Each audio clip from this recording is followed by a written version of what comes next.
Hi friends, நம்ம வீட்டிலேயே சாஃப்டான பன்னீர் எப்படி செய்கிறதுன்னு பார்க்கலாம். நான் 1 லிட்டர் அளவுக்கு பசும்பால் எடுத்திருக்கேன். அதை நல்லா நம்ம காய்ச்சிக்கலாம். நம்ம நல்லா சூடு வந்ததுக்கப்புறம் ஒரு லெமனை புழிஞ்சு வச்சுட்டு அதை கொஞ்சம் கொஞ்சமாக அது கூட சேர்த்து திரைய வைக்கலாம். அது திரியிற வரைக்கும் கொஞ்சம் கொஞ்சமாக அந்த லெமன் ஜூஸை நம்ம ஆட் பண்ணிகிட்டே இருக்கணும்.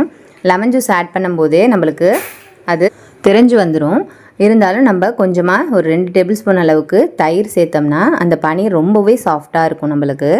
அதனால் திரையும் போதே நம்ம 2 டேபிள் ஸ்பூன் அளவுக்கு தயிரையும் சேர்த்துடலாம். சேர்த்துட்டு நல்லா கலந்து விட்டுட்டு அடுப்பை ஆஃப் பண்ணிடலாம். இப்போது அதை ஒரு வெள்ளை துணியில் நம்ம வடிகட்டிக்கலாம். வடிகட்டினதுக்கப்புறம் அதை ஒரு 2 தடவை தண்ணி ஊற்றி அலசிக்கலாம். நம்ம எலுமிச்சம்பழம் ஊற்றி நம்ம எலுமிச்சம்பழமோ இல்லை வெனிகரோ எது ஊற்றி நம்ம அதை திரைய வச்சாலும் அது கொஞ்சம் புளிப்பு சுவையெல்லாம் இருக்கும் இல்லையா, அதனால் நம்ம அதை கொஞ்சம் அலசி எடுத்துக்கலாம். அதுக்கப்புறம் நல்லா இறுக்கி எந்தளவுக்கு புளிய முடியுமோ அந்தளவுக்கு புளிஞ்சிட்டு அதை பன்னீரை நம்ம ஷேப் பண்ணிவிட்டு நம்ம இந்த வெள்ளை துணியாலே க்ளோஸ் பண்ணி மேலே ஹெவியான வெயிட் ஏதாவது வைக்கணும். அப்போ தான் அது நல்லா ஷேப் ஆகி அதே மாதிரி நம்மளுக்கு கெட்டியாக வரும் பன்னீர் மாதிரி. அதனால் மேலே நல்லா வெயிட்டாக வச்சுருங்க. ஒரு 1 ஹவராவது மினிமம் அது அப்படியே இருக்கணும். அப்போ தான் நம்மளுக்கு பன்னீர் கிடைக்கும். இப்போ அதை ஓப்பன் பண்ணி நம்மளுக்கு எந்த ஷேப்பில் வேணுமோ அந்த ஷேப்பில் கட் பண்ணிக்கலாம்.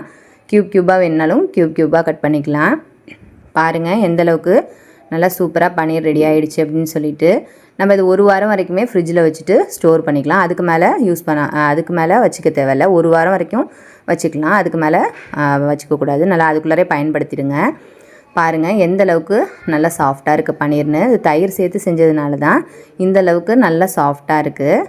தேங்க்யூ ஃப்ரெண்ட்ஸ், நீங்களும் கண்டிப்பாக ட்ரை பண்ணி பாருங்கள்.